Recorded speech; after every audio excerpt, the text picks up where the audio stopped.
ఇదే విషయంపై మరింత సమాచారం అజయ్ అందిస్తారు. సోషల్ మీడియా వేదిక ద్వారా బెట్టింగ్ యాప్లకి ప్రమోషన్ చేస్తున్న 11 మంది పైన పంజాగుట్ట పోలీస్ స్టేషన్లో కేసు నమోదు చేసిన విషయం తెలిసిందే. సో 11 మందికి సంబంధించి ఇప్పటికే విచారణకు హాజరు కావాలని చెప్పిన క్రమంలో దాదాపుగా ఈ కేసు సంబంధించి అటు యూట్యూబర్ టేస్టీ తేజ ముందుగా విచారణకు హాజరయ్యాడు. దాని తర్వాత కిరణ్ గౌడ్ ఈ కేసులో 11 మందిలో ఉన్నటువంటి కానిస్టేబుల్ హబీబ్ నగర్ సంబంధించిన కానిస్టేబుల్ కిరణ్ గౌడ్ని కూడా విచారించడంతో పాటు ఇంటర్నల్గా డిపార్ట్మెంట్ సంబంధించిన ఎంక్వైరీ కూడా కొనసాగుతుంది అనేది పోలీసులు మనకు చెప్తున్న విషయం. సో ఈ రోజు ఇటు యాంకర్ విష్ణుప్రియతో పాటు రీతు చౌదరి ఇద్దరు కూడా విచారణకు హాజరయ్యారు. విష్ణుప్రియని దాదాపు 10 గంటల పాటు కూడా క్వశ్చన్ చేశారు. రీతు చౌదరిని 6 గంటల పాటు క్వశ్చన్ చేశారు పంజాగుట్ట పోలీసులు. ముఖ్యంగా ఈ బెట్టింగ్ యాప్ సంబంధించి ప్రమోషన్ చేశారు. దాని ద్వారా చాలా మంది ఎవరైతే యువత ఉందో ఈజీ మనీ దారిన పడి పెద్ద మొత్తంలో డబ్బులు ఇన్వెస్ట్ చేయడము, దాని తర్వాత డబ్బులు వస్తాయని ఆశ చూసి డబ్బులు రాకపోవడము, దాని తర్వాత ఆత్మహత్యలు చేసుకున్న ఘటనలు కూడా ఉన్నాయి. కాబట్టి ఇలాంటి ఇన్ఫ్లుయెన్సర్లు ఎవరైతే ఉన్నారో ముఖ్యంగా బెట్టింగ్ యాప్లని ప్రమోట్ చేసిన వారు ఎవరైతే ఉన్నారో వాళ్ళపైన కఠినమైన చర్యలు తీసుకోవాలి అంటూ కూడా ఫిర్యాదుదారుడు చాలా క్లియర్గా ఫిర్యాదు చేసిన క్రమంలో 11 మందిని ప్రస్తుతం నోటీస్ చేయడము, దానికి సంబంధించిన ఎవిడెన్స్ కూడా పంజాగుట్ట పోలీసులు గ్యాదర్ చేసి దానికి సంబంధించి విచారణ చేశారు. ముఖ్యంగా విష్ణుప్రియ విచారణకు సంబంధించి దాదాపు 10 గంటల పాటు విచారించారు. 10 గంటల్లో ఆమె స్టేట్మెంట్ కూడా రికార్డ్ చేశారు. ముఖ్యంగా ఈ బెట్టింగ్ యాప్ సంబంధించి ప్రమోషన్ చేయడము, ఆ బెట్టింగ్ యాప్ సంబంధించిన నిర్వాహకులు ఆ బెట్టింగ్ యాప్ సంబంధించిన వాళ్ళతో ముందుగా ఏ విధంగా అప్రోచ్ అయ్యారు, అప్రోచ్ అయిన తర్వాత ఒక్కొక్క వీడియోకి అంటే బెట్టింగ్ యాప్ సంబంధించి ఒక్కొక్క యాప్ దాన్ని ప్రమోట్ చేస్తూ చేసిన వీడియోకి ఒక్కొక్క వీడియో చేస్తే ఎంత బెనిఫిట్స్ తీసుకుంది అనే కోణంలో కూడా ఆమెను ప్రశ్నించారు. దాదాపు 10 గంటల విచారణలో ఈ బెట్టింగ్ యాప్ సంబంధించి ప్రమోషన్ చేసిన వీడియోస్ సంబంధించిన తీరు అనుకోవచ్చు. ముఖ్యంగా బెట్టింగ్ యాప్ సంబంధించిన నిర్వాహకుల్ని ఏ విధంగా అప్రోచ్ అయింది అనే దాంతో పాటు ముఖ్యంగా బ్యాంక్ సంబంధించిన స్టేట్మెంట్స్ కూడా కొంత మేరకు పోలీసులు పరిశీలించారు. బ్యాంక్ స్టేట్మెంట్స్ అంటే ఫినాన్షియల్ ట్రాన్సాక్షన్స్ ఏమేమి జరిగాయి, ఏ విధంగా ఫినాన్షియల్ ట్రాన్సాక్షన్స్ చేశారు అనే కోణంలో కూడా క్వశ్చన్ చేసినట్లు మనకి పోలీసుల నుండి ఆఫ్ ద రికార్డ్ సమాచారం అందుతుంది. ఇక విష్ణుప్రియ మొబైల్ ఫోన్ని ముందుగా క్వశ్చన్ చేసినప్పుడు ఆ మొబైల్ ఫోన్ని కూడా పోలీసులు సీజ్ చేశారు. సీజ్ చేసిన తర్వాత తిరిగి మొబైల్ ఫోన్ ఇచ్చేశారు. ఇక రీతు చౌదరి విచారణకు వచ్చిన తర్వాత దాదాపు 6 అవర్స్ పాటు కూడా రీతు చౌదరిని విచారించారు. రీతు చౌదరి విచారణలో కూడా చాలా కీలకమైన అంశాలు పోలీసులు ప్రస్తావించారు. ముఖ్యంగా ఇద్దరిని క్వశ్చన్ చేస్తున్న టైంలో కూడా ముందు వీళ్ళు సహకరించలేదు విచారణకి అనేది మనకి అధికారుల నుండి ఆఫ్ ద రికార్డ్ అందుతున్న సమాచారం. రీతు చౌదరి మాత్రం మొత్తం విష్ణుప్రియ గైడ్ లైన్స్ అంటే ఈ ప్రమోట్ చేయడం కావచ్చు, బెట్టింగ్ యాప్ సంబంధించి ఏ విధంగా చేయాలి అనేది విష్ణుప్రియ చెప్పింది, దానికి అనుగుణంగానే నేను చేశాను అంటూ కొంతమేరకు రీతు చౌదరి చెప్పడంతో పాటు ఇద్దరు కూడా క్వశ్చనింగ్ లో భాగంగా సరి అయిన సమాధానాలు చెప్పలేదు అనే అభియోగాలు, అలాంటి వాదనలు కొంతమేరకు పోలీస్ అధికారుల నుండి మనకి ఒక ఆఫ్ ది రికార్డ్ సమాచారం అందుతుంది. సో మొత్తానికి సుదీర్ఘంగానే విష్ణుప్రియని దాదాపు 10 గంటల పాటు ఇటు రీతు చౌదరిని 6 గంటల పాటు విచారించారు. విచారణలో మాత్రం చాలా క్రెడిబుల్ ఇన్ఫర్మేషన్ ముఖ్యంగా ఈ ప్రమోట్ చేయడానికి బెట్టింగ్ యాప్ సంబంధించి ప్రమోట్ చేయడానికి ఏ విధంగా చేయడంతో పాటు ముఖ్యంగా వీళ్ళ ఫోన్లు సీజ్ చేయడానికి కారణం కూడా ఏంటి అంటే వీళ్ళందరూ కూడా కేసులు నమోదు అవుతాయి అని తెలిసి ఆ కేసులకు సంబంధించి కొంతమేరకు ఇరు తెలుగు రాష్ట్రాల్లో కూడా ఈ బెట్టింగ్ యాప్ ప్రమోషన్ సంబంధించిన కేసులు సంచలనంగా మారుతున్నాయనే క్రమంలో ఎవరైతే ఇందులో ఇన్వాల్వ్ అయ్యారో వాళ్ళందరూ కూడా వాళ్ళ సోషల్ ప్లాట్ఫామ్స్లో చాలా క్లియర్గా మీడియా ఏదైతే మెసేజ్ ఓరియంటెడ్గా కొన్ని వీడియోస్ రిలీజ్ చేశారు. బెట్టింగ్ యాప్స్ గురించి తెలిసో తెలియకనో మేము ఇందులో ఇన్వాల్వ్ అయ్యాము, ఇవి కూడా గతంలో చేసాము, ఇప్పుడు చేయట్లేము, మేము రియలైజ్ అయ్యాము అంటూ వీడియోస్ చేశారు. అయితే వాళ్ళ సోషల్ ప్లాట్ఫామ్స్లోనే గతంలో బెట్టింగ్ యాప్స్ సంబంధించి ఒకవేళ ప్రమోట్ చేసిన వీడియోస్ కూడా డిలీట్ చేసే అవకాశం ఉంటుంది. కాబట్టి సో ఆ ఫెయిర్ వీడియోస్ ఏదైతే ఉంటాయో వీళ్ళ మొబైల్స్లో ఉంటాయి కాబట్టి వాటిని ముందుగా పోలీసులు స్వాధీనం చేసుకుంటే ఒకవేళ వీళ్ళు సోషల్ ప్లాట్ఫామ్స్లో అప్లోడ్ చేసినవి డిలీట్ చేసినా కూడా వీళ్ళ దగ్గర ఆ డేటా ఉంటుంది కాబట్టి దాన్ని రికవర్ చేయొచ్చు అనే ఆలోచనతోటి ఫోన్లు సీజ్ చేశారు. ఫోన్లు విచారణ జరిగేంతసేపు కూడా స్వాధీనం చేసుకొని వీళ్ళు బెట్టింగ్ యాప్ సంబంధించిన ప్రమోషన్స్ అనుకోవచ్చు, లేకపోతే ఇతర సంబంధించిన వీడియోస్ ఇతర డేటాను పూర్తి స్థాయిలో కూడా అధికారులు పరిశీలించారు. సో సుదీర్ఘంగా జరిగిన విచారణ అయితే పూర్తయిపోయింది. ఇప్పటికే అడ్వకేట్ విష్ణు ప్రియతో వచ్చిన సంబంధించిన అడ్వకేట్ కూడా చాలా క్లియర్గా చెప్పాడు. విచారణ జరిగింది, అయితే సెక్షన్స్ ఇంపోజ్ చేశారో దానికి సంబంధించి అన్నింటిని కూడా పరిశీలించాము. ఈరోజు జరిగిన విచారణకు సంబంధించి మళ్ళీ ఒకసారి 25వ తేదీ కూడా ఇద్దరు, రీతు చౌదరి, విష్ణుప్రియ ఇద్దరు కూడా మరొకసారి విచారణకు హాజరు కావాలి అంటూ పోలీసులు ఆదేశాలు జారీ చేశారు. కాబట్టి మరొకసారి విచారణకి హాజరవుతారు అనేది కూడా అడ్వకేట్ చెప్తారు. సో మొత్తానికి బెట్టింగ్ యాప్ సంబంధించి ప్రమోటింగ్ విషయంలో ఎవరైతే ఇన్ఫ్లుయెన్సర్లు, యూట్యూబర్లు ఉన్నారో వాళ్ళకి సంబంధించి వాళ్ళు ఏ విధమైన ప్రమోషన్ చేశారు అనే దానిపైన పూర్తి స్థాయిలో ఎవిడెన్స్ మొత్తం కూడా సేకరించి విచారణ అయితే చేస్తున్నారు. ఇంకా ఈ విచారణ సరళికి సంబంధించి ఇంకా ఎవరైతే విచారణకు ఇప్పటివరకు హాజరు కాలేదో వాళ్ళు కూడా విచారణకు హాజరయ్యే అవకాశాలు ఉన్నాయి. కానీ ఎప్పుడు విచారణకు హాజరవుతారు అనే దానిపైన మాత్రం ఒక క్లారిటీ రావాల్సి ఉంది. సో ప్రస్తుతానికి ఆ విష్ణుప్రియ, రీతు చౌదరి ఇద్దరు విచారణ ముగిసింది. ఇద్దరిని సుదీర్ఘంగా విచారించిన తర్వాత చాలా క్రెడిబుల్ ఇన్ఫర్మేషన్ తీసుకొని మళ్ళొకసారి 25వ తేదీ విచారణకి హాజరు కావాలి అంటూ కూడా పంజాగుట్ట పోలీసులు ఆదేశాలు జారీ చేశారు. రీతు చౌదరి ప్లేట్ ఫిరాయించింది. తనపై కేసు నమోదు కాగానే say no to betting apps అంటూ ఒక వీడియో రిలీజ్ చేసింది. తెలుసో తెలియకో బెట్టింగ్ యాప్స్ ను ప్రమోట్ చేశానని ఆ వీడియోలో మెన్షన్ చేసింది. అవన్నీ గతేడాది చెప్పిన రీతు బెట్టింగ్ యాప్స్ ను నమ్మకండి అని ఇప్పుడు అంటోంది. నేను మీ Ritu Chowdary.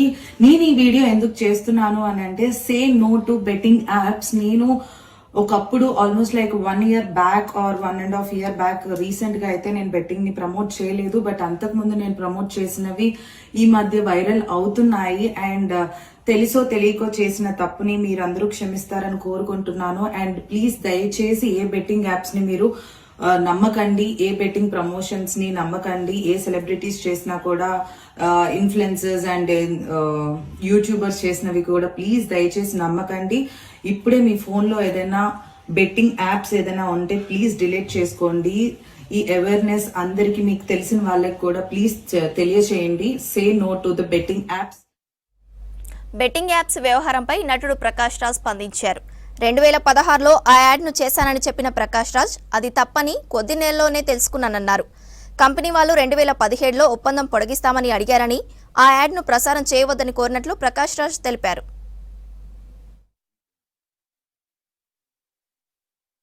Well, just now from here I came to know on the social media and certain media talking about the betting app ad I did. And I asked questions to everybody and I need to answer too. So this is my answer. I have not received anything from the police station or any summons as such, and when it does I will definitely reply them. But I think it's my responsibility to reply and clear things for you.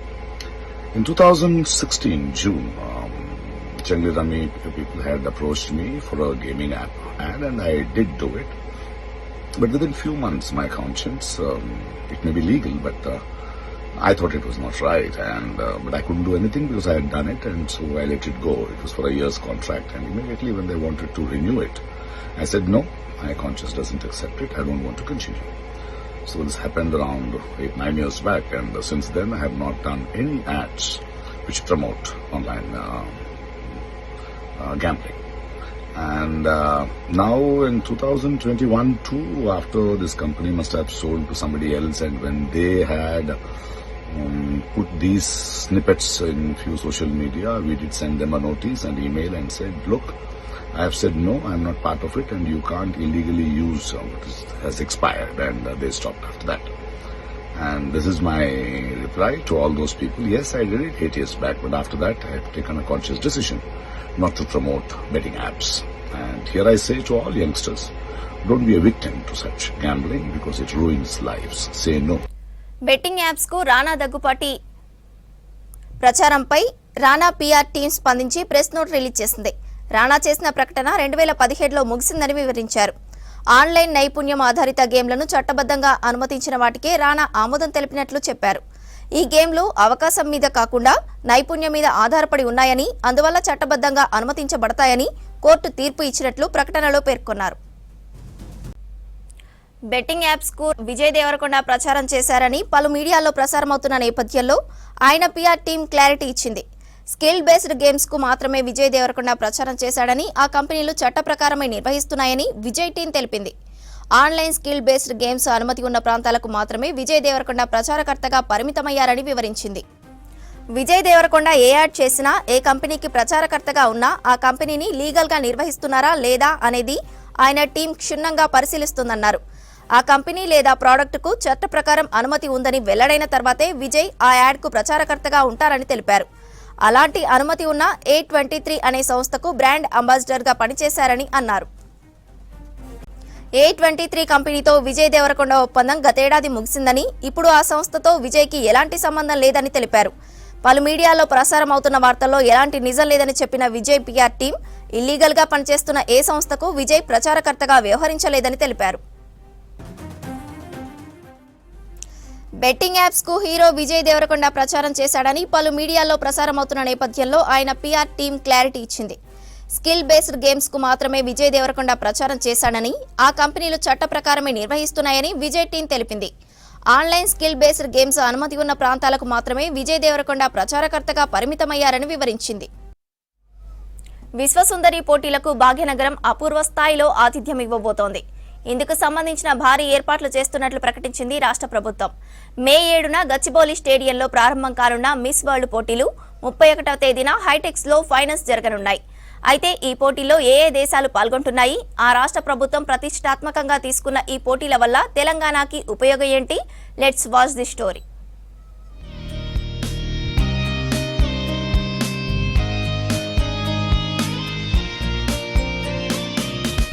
72వ Miss పోటీలు హైదరాబాద్లో జరగబోతున్నాయి. 25 రోజుల పాటు జరిగే ఈ పోటీల్లో మొత్తం 140 దేశాలు పాల్గొంటున్నాయి. పోటీల్లో పాల్గొనే సుందరీమణులతో పాటు ఆయా దేశాలకు చెందిన దాదాపు 3000 మంది మీడియా ప్రతినిధులు రాష్ట్రానికి రాబోతున్నారు.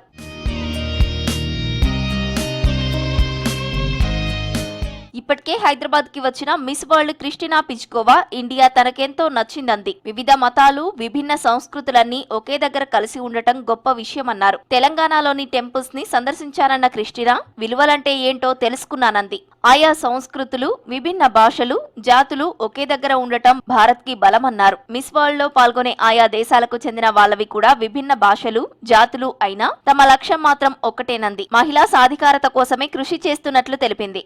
The atmosphere that was there last year, full of vibrant colors, beautiful Indian designs, the dances, the singers, it was unforgettable. Actually had a day to explore Telangana. You teach us the values of understanding, the gentleness of the heart, and mainly the unifying love that represents diversity. And I would say that diversity is actually the strength and the power of India.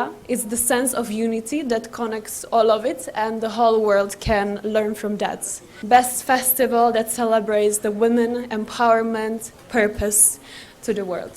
మే 7 నుంచి 31వ తేదీ వరకు ఈ పోటీలు నిర్వహిస్తున్నామన్న రాష్ట్ర tourism శాఖ మే 6, 7వ తేదీల్లో ఆయా దేశాలకు చెందిన వాళ్ళు హైదరాబాద్ కి రీచ్ అవుతారన్నారు. శంషాబాద్ ఎయిర్పోర్ట్ లో తెలంగాణ సంస్కృతి సంప్రదాయాలు ఉట్టిపడేలా వారిని రిసీవ్ చేసుకుంటున్నామన్నారు. మే 10వ తేదీ సాయంత్రం 6:30కి గచ్చిబౌలి ఇండోర్ స్టేడియంలో గ్రాండ్ గా ఓపెనింగ్ సెరమనీ నిర్వహిస్తున్నారు. వచ్చిన అతిథులకు 13వ తేదీన చౌమహల్లా ప్యాలెస్ లో మ్యూజికల్ కన్సర్ట్, డిన్నర్ కార్యక్రమం, 26వ తేదీన తాజ్ ఫలక్నుమా బ్రిటిష్ రెసిడెన్సీలో గాలా డిన్నర్ కార్యక్రమాన్ని నిర్వహిస్తున్నారు. Telangana is all set to host the 72nd edition of the Miss World. We are truly excited with the opportunity of this strategic partnership. In the sacred text, Telangana is known as Trilinga Desha. It is the sacred land between the three lingams, Kaleshwaram, Sri Sailam and Daksharamam. It is the home of the Telugu language, and over a period of time it evolved into what they used to call Telinga Desha, and then finally in the 14th century it is known as Telangana. Miss World లో పాల్గొనేందుకు వచ్చిన వివిధ దేశాల సుందరీమణులను, media ప్రతినిధులను spiritual, heritage, medical tour లో భాగంగా గ్రూపులుగా విభజించి సిటీలోని secretariat, Charminar, Lad Bazaar, Shilparamam, Telangana police integrated command and control room తో పాటు నాగార్జున సాగర్, రామప్ప టెంపుల్, వరంగల్లోని కాలోజీ కళాక్షేత్రం, యాదగిరిగుట్టకి తీసుకెళ్తామన్నారు. దీంతో పాటు Apollo, Yashoda hospital, Pochampally handlooms ఇండస్ట్రీలకి తీసుకెళ్లనున్నారు. మే 17న ఎక్స్పీరియం పార్క్ లో నిర్వహించే తెలంగాణ ఫుడ్ ఫెస్టివల్ కి మిస్ వరల్డ్ కంటెస్టెంట్స్ హాజరవుతున్నారు. I address you today on the historic occasion of hosting the illustrious Miss World pageant in the culturally vibrant state of Telangana. Telangana is a state of warm traditions and spectacular scenery and a people whose hospitality knows no limits. ఇక ఆయా సెగ్మెంట్ల wise గా పోటీలను నిర్వహించబోతున్నారు organisers. మే 17న sports final ని Gachibowli indoor స్టేడియంలో నిర్వహించబోతుండగా 20-21 తేదీలో tea hub లో ఆయా కేటగిరీలో miss world Asia, miss world Europe, miss world Africa, miss world Caribbean ని ఫైనల్ చేయనున్నారు. దీంతో పాటు 22వ తేదీన శిల్పకళా వేదికలో మిస్ వరల్డ్ టాలెంట్ ని కండక్ట్ చేస్తుండగా 23వ తేదీన ఐఎస్బిలో హెడ్ టు హెడ్ ఛాలెంజ్ నిర్వహిస్తున్నారు. ఇక ఫైనల్స్ మే 31వ తేదీన హైటెక్స్ లో జరగనున్నాయి.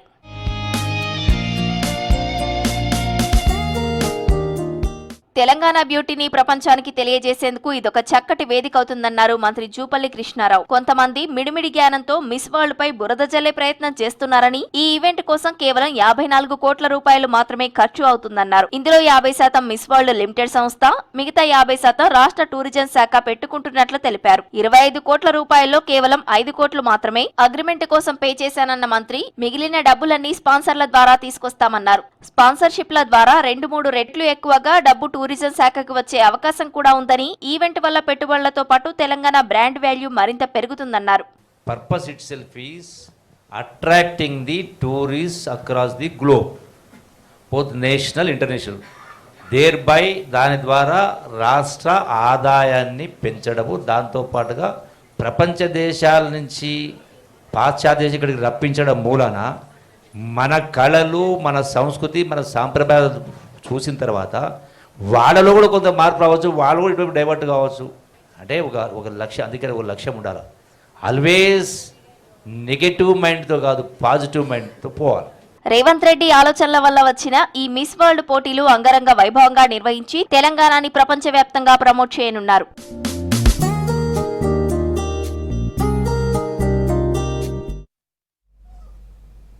ఇంటర్ క్వశ్చన్ పేపర్స్ వాల్యుయేషన్ ను ఇంటర్ బోర్డు ప్రకటబందీగా చేపట్టింది. పొరపాట్లకు తావు లేకుండా, ఎలాంటి తప్పులు జరగకుండా ఉండేందుకు జాగ్రత్తలు తీసుకుంది.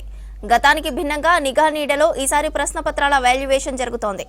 అన్ని కేంద్రాల్లో సీసీ కెమెరాలు ఏర్పాటు చేశారు. అధ్యాపకులకు ఆధార్ బేస్డ్ బయోమెట్రిక్ హాజరుతో పాటు వారి ఫోన్లను డిపాజిట్ చేసుకుంటున్నారు. అలాగే వాల్యుయేషన్ ను పర్యవేక్షించేందుకు స్పెషల్ టీమ్స్ ను ఏర్పాటు చేశారు.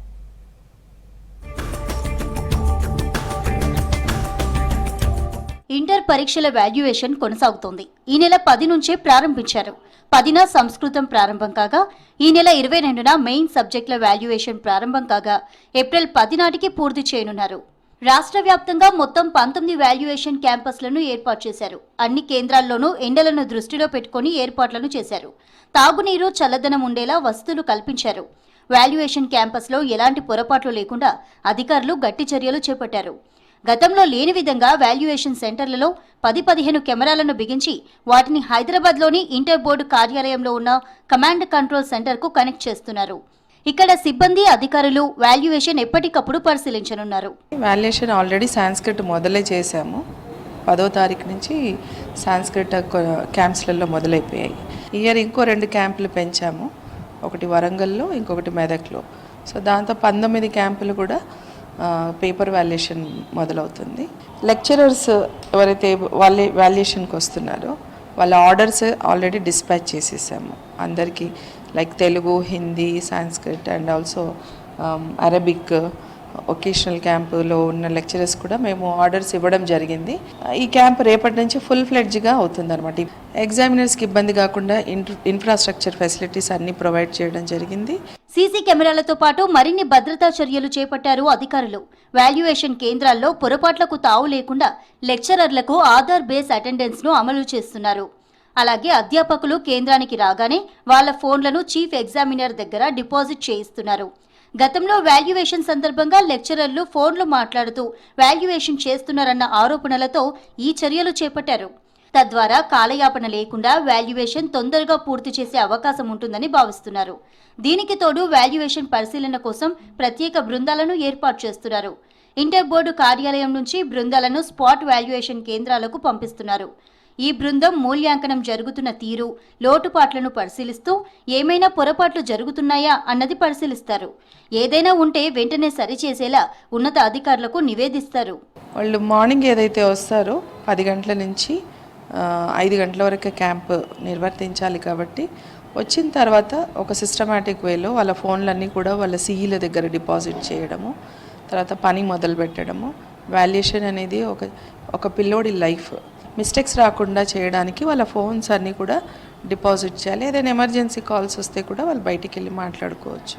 ప్రతి రూమ్లలో కూడా సీసీ కెమెరాలు ఫిక్స్ చేసి మానిటర్ చేయడం జరిగింది. కమాండ్ కంట్రోల్ రూమ్ ఏదైతే ఏర్పాటు చేసామో బోర్డ్ ఆఫ్ ఇంటర్మీడియట్లో హెడ్ ఆఫీస్లో, ఇక్కడ అన్నీ కూడా కెమెరాలు ఇంటిగ్రేట్ చేసి మనం ఇక్కడ మానిటర్ చేయడం జరుగుతుంది. విద్యార్థుల భవిష్యత్తుకు ఇంటర్ కీలకం కావడంతో గతంలో జరిగిన పొరపాట్లకు తావు లేకుండా అధికారులు జాగ్రత్త వహిస్తున్నారు.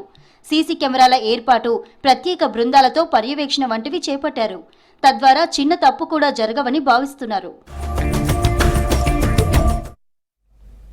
పసిడి ధరలు మళ్లీ పరుగులు పెడుతున్నాయి. రోజు రోజుకు పెరుగుతూ ఆల్ టైమ్ రికార్డుకు చేరింది గోల్డ్ రేట్. గతంలో కాస్త తగ్గినట్లే అనిపించిన బంగారం ధర ఇప్పుడు తగ్గేదేలే అంటూ ఆకాశానికి అంటుతోంది. సామాన్యులకు అందకుండా తులం బంగారం 92,000 మార్క్ దాటింది. త్వరలో 95,000కు చేరే అవకాశం ఉందంటున్నారు. సెప్టెంబర్ నాటికి 1,00,000 మార్కును తులం బంగారం చేరుకున్నా ఆశ్చర్యం లేదంటున్నారు గోల్డ్ వ్యాపారులు.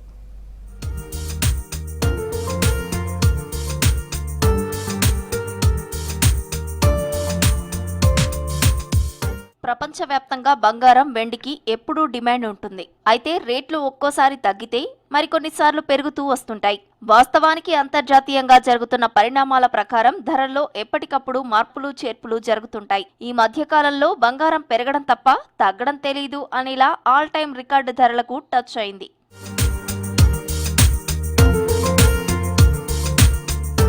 బంగారం ధర సామాన్యులకు అందనంటుంది. గత వారం 10 రోజుల నుండి పసిడి పరుగులు పెడుతూ రికార్డు స్థాయికి చేరుకుంది. వెండి సైతం బంగారంతో పోటీ పడుతోంది. గత వారం నుంచి 24 క్యారెట్ల బంగారం రోజు రోజుకు కనీసం 500 నుంచి 1000 మధ్య పెరుగుతూ 91,800 రూపాయలకు చేరగా 22 క్యారెట్ల బంగారం 83,100 రూపాయలకు చేరింది. త్వరలో మరింత పెరిగి 95,000కు పైగానే పరుగులు పెడుతుందంటున్నారు గోల్డ్ ఎక్స్పర్ట్స్. పెరిగిన బంగారం ధరలతో 20 నుంచి 25% వరకు కస్టమర్స్ తగ్గారని, పెళ్లిలు ఉన్నవారు మాత్రం ఆలోచించి 20 తులాలు తీసుకునే బదులు 10 తులాలతో సరిపెట్టుకుంటున్నారని వ్యాపారులు చెబుతున్నారు. యుఎస్ ప్రెసిడెంట్ ట్రంప్ వచ్చాక తను తీసుకుంటున్న నిర్ణయాలు, అంతర్జాతీయ మార్కెట్, యుద్ధ వాతావరణంతో గ్లోబల్ మార్కెటింగ్ లో ఔన్స్ బంగారం ఎప్పుడూ లేని విధంగా ఎక్స్పెక్టేషన్స్ కు మించి $3,040లకు చేరింది. ఇప్పుడిప్పుడే బంగారం ధర తగ్గకపోవచ్చని చెబుతున్నారు బంగారం వ్యాపారులు. గోల్డ్ ప్రస్తుతానికి వచ్చి 91,600 దాకా ఉందమ్మా. అంటే మీరు పర్ గ్రామ్ తీసుకుంటే 9,160 దాకా ఉంది. ఇది పెరుగుతోంది. ఇలాగే ఇంకా ముందు కూడా ఇది ఇలాగే పెరుగుతుంది కూడా. సో ప్రస్తుతానికి పెరగడానికి ముఖ్యమైన కారణం ఏంటంటే యుఎస్ ఫెడ్ పాలసీ ఒకటి రిలీజ్ అయింది. దాంట్లో యుఎస్ రేట్స్ ఆఫ్ ఇంట్రెస్ట్ ఏమీ చేంజ్ చేయలేదు ఫెడరల్ పాలసీలో. దాంతో ఇన్వెస్టర్స్కి ఇంట్రెస్ట్ కొంచెం తగ్గింది దాని మీద, ఎందుకంటే ఇంట్రెస్ట్ రేట్లో చేంజ్ ఏం లేదు కాబట్టి. దాంతో gold is a safe bet వాళ్ళకి, కాబట్టి గోల్డ్ మీద కొంచెం పెట్టుబడి ఎక్కువ పెడుతున్నారు. దాంతో ధర ఒకటి పెరిగింది. ట్రేడ్ వార్ ఒకటి నడుస్తుంది ప్రస్తుతానికి. ట్రేడ్ వార్ ఎక్కడ దాకా వెళ్తుంది, దీని మీద ఓవరాల్గా గ్లోబల్ ఫైనాన్షియల్ ఇంపాక్ట్ ఎలా ఉంటుంది, చాలా మందిలో ఒక ఫియర్ ఉంది. దాంతో ఏంటంటే అందరూ అన్నిటికంటే బెస్ట్ పెట్టుబడి ఏంటి అంటే బంగారం, కాబట్టి బంగారం మీద జనరల్గా అందరూ మక్కువ చూపుతున్నారు. దాంతో దానికి డిమాండ్ పెరిగింది. మేము అనుకోవడం అయితే కనుక మేలో కాకపోయినా అట్లీస్ట్ సెప్టెంబర్ వరకు కొంచెం దరిదాపులకి రావచ్చు అనుకుంటున్నాము. కాకపోతే ఇంతే ట్రెండ్ ఇలాగే కంటిన్యూ అయితే, ఇదే స్పీడ్ కంటిన్యూ అయితే ఖచ్చితంగా రాబోయే 2 నెలల్లో అది టచ్ అయినా కూడా మనం ఆశ్చర్యపోకర్లేదు. అంతర్జాతీయ మార్కెట్ పై ఆధారపడి బంగారం ధరల్లో హెచ్చుతగ్గులు వస్తుంటాయి. అంతర్జాతీయ పరిణామాలు ప్రస్తుతం గోల్డ్ ధరలు పెంచడానికి బూస్టింగ్ ఇస్తున్నాయని తెలిపారు గోల్డ్ ఎక్స్పర్ట్స్. అమెరికాలో మాంద్యం భయాలు, అధ్యక్షుడు ట్రంప్ టారిఫ్ ప్రకటనలతో ప్రపంచ వాణిజ్యంపై ప్రతికూల ప్రభావం పడుతోందన్నారు. దీంతో ఇన్వెస్టర్లు సురక్షిత పెట్టుబడి మార్గంగా బంగారాన్ని ఎంచుకుంటున్నారని, ఈ కారణంగా బంగారం ధరలు రికార్డు స్థాయిని తాకుతున్నాయన్నారు. ఇంటర్నేషనల్ మార్కెట్లో గోల్డ్ రేట్లు క్రితం రోజుతో పోలిస్తే భారీగా పెరిగాయన్నారు. పైగా యుద్ధ వాతావరణాలు, రూపీ వాల్యూ తగ్గడం మరో కారణంగా గోల్డ్ మరింత పెరుగుతుందని, త్వరలో 1,00,000కు చేరినా ఆశ్చర్యం లేదంటున్నారు ఎక్స్పర్ట్స్. ఇండియాలో చూసుకుంటే ప్రైస్ 74,000, 75,000 నుంచి చూస్తూనే 90,000 ప్లస్కి వచ్చేసింది gold. So the recent price we can see 91,600 24 carat gold in Hyderabad. So which is the highest level in ఐఎన్ఆర్లో చెప్పాలి అంటే. ఈ ప్రైస్ ఎప్పుడు కూడా లేదు.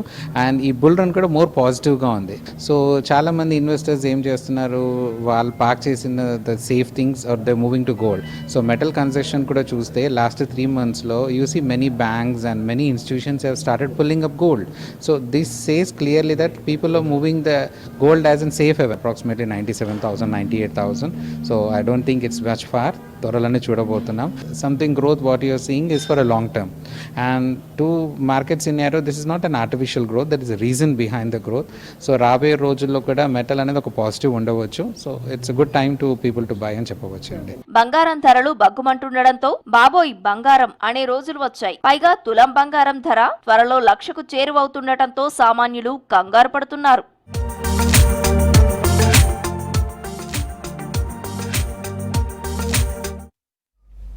హైదరాబాద్ గచ్చిబౌలి స్టేడియం వద్ద ఆందోళనకు దిగారు ఓలా ఊబర్ క్యాబ్ డ్రైవర్లు. ఓలా ఊబర్ కంపెనీ చెల్లిస్తున్న ఛార్జెస్ సరిపోవడం లేదని నిరసన వ్యక్తం చేశారు. వచ్చిన ఛార్జెస్ లో కంపెనీ 30% కమిషన్ తీసుకుంటుందని వాపోతున్నారు. ఇంతకు ముందు గచ్చిబౌలి నుండి ఎయిర్పోర్టుకు వెళ్తే 600 రూపాయలు పే చేసే కంపెనీలు ప్రస్తుతం 300 నుండి 350 రూపాయలు చెల్లిస్తున్నాయని తెలిపారు. 30 కిలోమీటర్లకు 350 రూపాయలు సరిపోవడం లేదన్నారు. పాత తరహాలోనే కిలోమీటర్కి 18 నుండి 20 రూపాయలు కేటాయించాలని డిమాండ్ చేశారు డ్రైవర్లు. అలాగే ఏపీ వాహనాలకు నంబర్ ప్లేట్లు మార్చి ఓలా ఊబర్లను నడుపుతున్నారని తెలిపిన డ్రైవర్లు వారిపై చర్యలు తీసుకోవాలని డిమాండ్ చేశారు. ఈఎంఐ డ్యూలు ఉన్నాయి, కష్టపడి పనిచేద్దామని వస్తే సరిగా పెళ్ళం పిల్లలతో పోయి టైం స్పెండ్ చేయలేకపోతున్నాం. వీళ్ళని అడుగుదామనుకుంటే అడగడానికి అథారిటీ ఏ వ్యవస్థ ఏది హైదరాబాద్లో అవైలబుల్గా లేదు. ఎవరిని అడిగినా మమ్మల్ని చూసి బుక్ చేస్తున్నారు కానీ మమ్మల్ని ఎవరు పట్టించుకోవట్లేదు. ఓలా ఊబర్ ఆఫీసులు లేనందుకే మేము రోడ్లు ఎక్కినామన్నా. ఓలా ఊబర్ ఆఫీసులు అసలు హైదరాబాద్లో లేదు. ఊబర్ ఆఫీస్ ఒకటి ఉంది, అది రసూల్పురాలో ఉందంట. ఓలా ఆఫీస్ అయితే దిక్కు దివానా లేదు. ఇక్కడ ర్యాపిడో ఆఫీస్ ఉంది. ఒకసారి ర్యాపిడో ఆఫీస్ దగ్గర పోయి కూడా మాట్లాడవచ్చినాం. సరే సెట్ చేస్తామని అన్ని రాసుకున్నారు. మళ్ళీ నెక్స్ట్ ఒక 6 రోజుల తర్వాత మామినే కంప్లీట్ చేసి పిలిపించారు. ఆడ సెటిల్మెంట్ అయిపోయింది, ఆడ మాట్లాడేసినాం. దాని తర్వాత మొన్న ఒక రీసెంట్గా ఎయిర్పోర్ట్లో ధర్నా చేసినాం. ధర్నా ఇన్ ద సెన్స్ జస్ట్ నాకు రేట్లు సరిపోవట్లేదు మీరు పెంచాలని చెప్పి ఒక చిన్న విషయం మాట్లాడినాం. దానికి ఏం చేసారు, సార్ వాళ్ళు వచ్చారు, మాట్లాడారు, పెంచుతామన్నారు. 6 రోజుల నుంచి మరీ దరిద్రంగా 326 రూపాయలు వస్తుంది. మా డిమాండ్ ఏం లేదన్న, వ్యవస్థ రావాలి, కిందికి రావాలి, మాకు రేట్లు పెంచాలి. కర్ణాటక బండ్లు కూడా అదర్ స్టేట్ ఓలా ఊబర్. బీసీలకు 42% రిజర్వేషన్లు చారిత్రాత్మకమని రంగారెడ్డి జిల్లా బార్ అసోసియేషన్ అధ్యక్షుడు కొండలరెడ్డి సీనియర్ అడ్వకేట్ దేవరాజ్ అన్నారు. బీసీలకు 42% రిజర్వేషన్పై ఎల్బీ నగర్లోని రంగారెడ్డి జిల్లా కోర్టు బార్ అసోసియేషన్ ఆధ్వర్యంలో అడ్వకేట్స్ కేక్ కట్ చేసి సంబరాలు చేసుకున్నారు. సీఎం రేవంత్ రెడ్డి నిర్ణయాన్ని ఆహ్వానిస్తున్నామని అన్నారు. ఇది చరిత్రలో సువర్ణ అక్షరాలతో లిఖించే రోజు అని, బీసీలు రాజకీయంగా, ఆర్థికంగా, సామాజికంగా ఎదగడానికి ఉపయోగపడుతుందని అన్నారు. సీఎం రేవంత్ రెడ్డి గారికి రాష్ట్ర అసెంబ్లీలో 42% బీసీలకు విద్య, ఉద్యోగ, రాజకీయాల్లో అవకాశం ఇవ్వడానికి ఒక చరిత్రాత్మకమైన బిల్లును ప్రవేశపెట్టి పొన్నం ప్రభాకర్ గౌడ్ గారు దాన్ని ప్రవేశపెట్టారు. వారికి కూడా చాలా ధన్యవాదాలు తెలియజేస్తా ఉన్నాం. నిజంగా ఇది దేశ చరిత్రలో ఒక విప్లవాత్మకమైన మార్పు వస్తుంది. అలాగే ఎస్సీ ఎస్టీ సోదరులకు కూడా వర్గీకరణ గురించి రాష్ట్ర అసెంబ్లీలో ముక్త కంఠంతో ఏకవాక్యంతో అందరూ కూడా చేశారు. దానికి కూడా ధన్యవాదాలు తెలియజేస్తా ఉన్నాం. భారతదేశ చరిత్రని మన తెలంగాణలో మొట్టమొదటిగా అసెంబ్లీలో పెట్టి బీసీ బిల్లు పాస్ చేసినందుకు ప్రత్యేకంగా రంగారెడ్డి జిల్లా బారిస్టర్ అడ్వకేట్లు అందరూ కూడా న్యాయవాదుల తరఫున నేను కృతజ్ఞతలు తెలియజేస్తున్నాను ముఖ్యమంత్రి గారికి. అలాగే ఎస్సీ ఎస్టీ వర్గీకరణ బిల్లు కూడా ఇంతకుముందు పాస్ అయిన విషయం మీకు తెలుసు. ఈ సందర్భంగా కూడా ఎస్సీ ఎస్టీ న్యాయవాదుల తరఫున కూడా కృతజ్ఞతలు తెలియజేస్తాను. బీసీలకు రిజర్వేషన్ పెంపు చేసిన తెలంగాణ ప్రభుత్వానికి కృతజ్ఞతలు తెలుపుతూ విద్యార్థులు బైక్ ర్యాలీ నిర్వహించారు. రాజేంద్రనగర్లోని ప్రొఫెసర్ జయశంకర్ తెలంగాణ రాష్ట్ర వ్యవసాయ విశ్వవిద్యాలయం, పివి నరసింహారావు వెటర్నరీ విశ్వవిద్యాలయం, కె కొండా లక్ష్మణ్ బాపూజీ హార్టికల్చర్ యూనివర్సిటీలు సంయుక్తంగా ఈ ర్యాలీని నిర్వహించాయి. ర్యాలీలో విద్యార్థులతో పాటు బోధన, బోధనేతర సిబ్బంది పెద్ద ఎత్తున పాల్గొన్నారు. విద్యార్థులు తెలంగాణ ముఖ్యమంత్రి రేవంత్ రెడ్డి, ఉప ముఖ్యమంత్రి బట్టి విక్రమార్క, బీసీ మంత్రులకు ధన్యవాదాలు తెలిపారు. బీసీల సామాజిక, విద్య, ఆర్థిక అభివృద్ధికి 42% రిజర్వేషన్ పెంపు ఒక చారిత్రక నిర్ణయం అని, ఈ రిజర్వేషన్ పెంపు ద్వారా వెనుకబడిన వర్గాలకు మరిన్ని అవకాశాలు లభిస్తాయని వర్సిటీల ప్రతినిధులు తెలిపారు.